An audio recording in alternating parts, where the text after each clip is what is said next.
Ada yang katakan akaunten memang kerja dia uruskan cukai. Kenapa nak bising SSC itu rumit? Jadi hari ini saya nak jelaskan sedikit. Hai semua, akaunten memang uruskan hal percukaian. Tapi kalau sistem tu terlalu rumit dan tak masuk akal, itu bukan lagi soal kerja. Itu soal dasar yang bermasalah. Tahukah anda, pada tahun 2022, dokumen SST cuma ada 62 muka surat. Tapi versi tahun 2025 dah ada 222 muka surat. Kod barangan yang dikenakan cukai meningkat dari 987 kepada 4,104. Maksudnya, lebih 3,000 jenis barang baru akan dikenakan cukai. Yang paling pelik tu, kerajaan kata hanya barang mewah dikenakan cukai. Tapi yang termasuk dalam senarai ialah pisang, mangga, minyak masak, buku, garam dan kicap.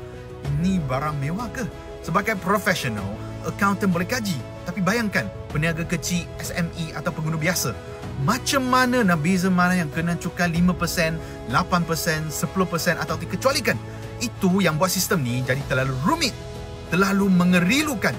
GST pula lebih jelas dan terus. Semua barang dikenakan cukai kecuali barang asas.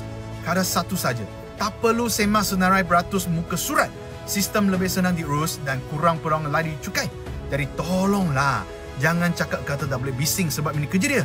Akaunten bukan takut kerja banyak. Cuma risau sistem makin rumit tapi rakyat pula makin susah.